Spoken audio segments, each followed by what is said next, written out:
Welcome back to the Brockville Museum. Today what we're going to do is give you a little bit of an idea of how we put exhibits together, because we have a brand new exhibit that just opened up and we have some exciting things planned for us coming up for the next year. So come on inside with me and I'll show you how we do things. So here we are inside our brand new Brothels River Story exhibit. Now this is our newest one that's just opened up, and it's telling the story of how Brockville and the people who live here all react to having the river right in our own backyard. And in fact, all of our stories here at the Brockville Museum do have to have a tie to Brockville. Like all museums, it's actually our job to tell a story. And the wonderful thing about the place that we live is we have so many different stories that we can tell.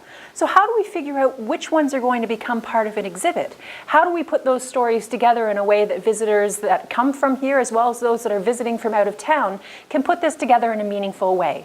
So we're next going to go and see some of these places and some of the things that we go to in the museum to try and put these stories together.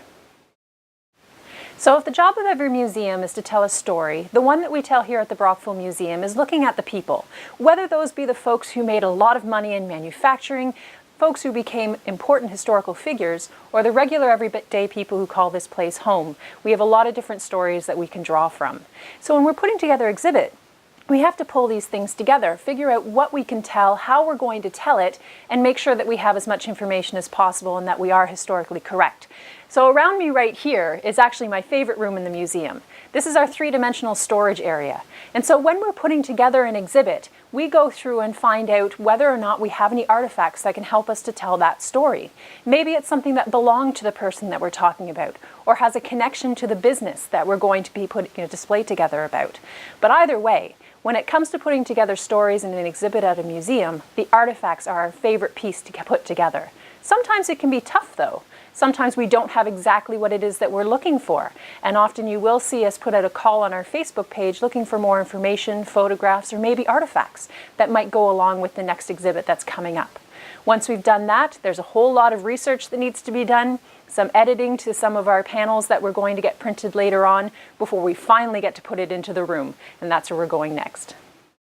So after all of the research and all the advanced planning, then we finally get to put things into the room and start to get the exhibit underway. And it's amazing sometimes how much advanced planning can go into these things, and then the moment you start to put artifacts and other things into the room, things don't quite fit exactly the way that you thought they were going to. But once you get everything laid out, we then get to go and order the panels, make sure everything's been edited ahead of time, of course, and put together that story. Sometimes it means things that you spent a lot of time doing research on, in the end don't end up fitting, but that's okay, because then we actually have that information all together if we do need it for something else, or if perhaps some researchers send in a request looking for more information. Now, sometimes the hardest thing, but also the most rewarding and fun, is trying to find out ways to tell these stories in a little bit more of an interactive way. And that's what I'm standing beside right here. We wanted to do something a little bit different, to pull together some of the other stories that we had that maybe didn't quite fit onto a panel here in the Brockville River Story exhibit. And so you can come on up, take a look at some of the ships that were here, flip it over, and find out a little bit more about their story. This has been pretty popular since we opened this in September. We can hear these panels spinning around as people are trying to find out a little bit more. And then behind me we have another interactive part, but I'm not going to give that away. You'll have to come and visit the museum and find that out yourself.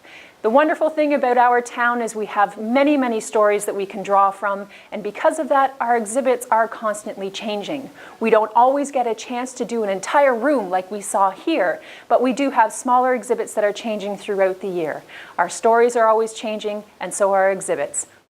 For more information about what's going on at the museum, whether it be exhibits or events or anything else, visit our website at brockvillemuseum.com or check out our Facebook, where we always post some old photographs that are from our collection.